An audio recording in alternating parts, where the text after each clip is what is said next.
Hello guys, gagawa tayo ng pakbet.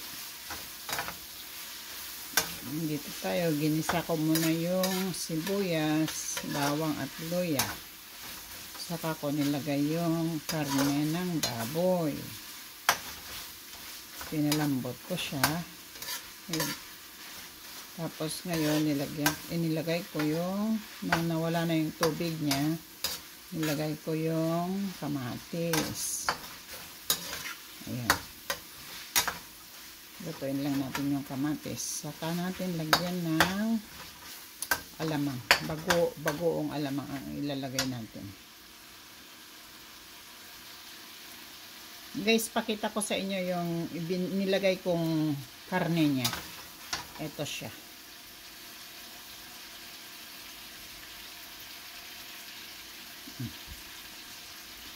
Butcher. European butcher. Yan ang nilagay ko.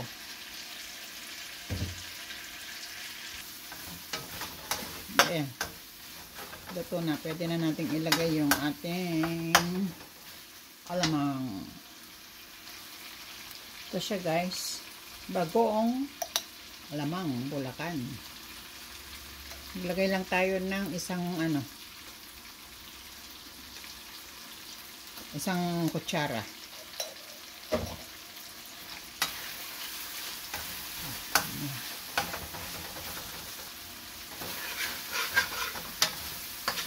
Yan na guys. Nagmamanti-mantika na. Ilagay na natin ang ating mga gulay.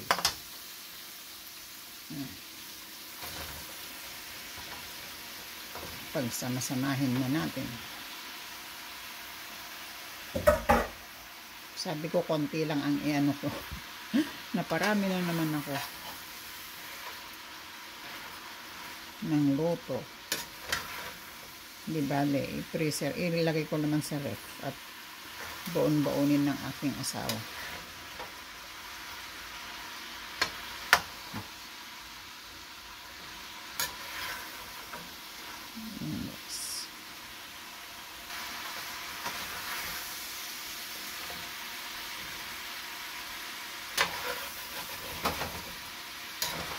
Yan guys. Ngayon, maglagay lang tayo ng konting tubig. Yan. Wala pang kalahating baso. Mga 1/3 cup of water. Kasi ang mga gulay is magtutubig din yan. Ayan. Maglagay na tayo kaagad ng magic sarap. Baka naman ang magic sarap. Ayan. Sa kalahating kutsarita. Ngayon, takpan natin siya.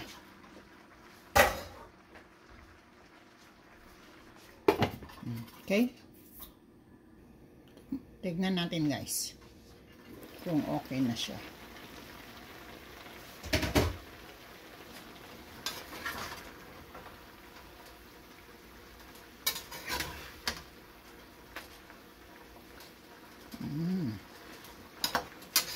Bango.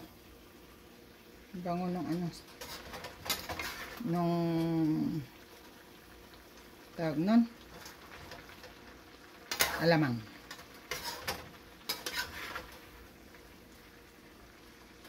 Ayan.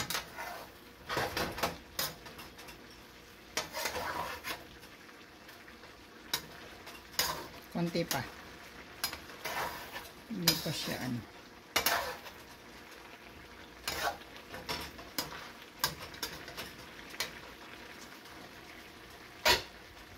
Takpan natin ulit.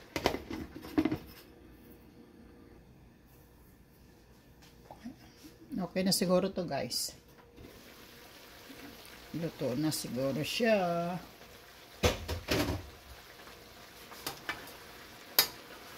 Tignan nyo. Hindi ko siya tinubigan. Pero naluto siya. May konting sabaw. O, tingnan nyo. Kasi yung mga gulay is may mga ano na yun, tubig na.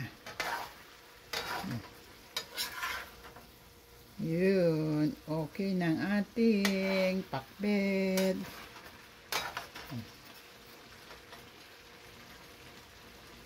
Sarap na naman yan sa mga kanin. Tignan natin.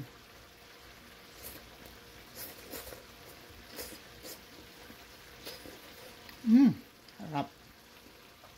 Perfecto. Sarap na. Tama na yan. Ayan na guys, ang ating finished product na pakbet.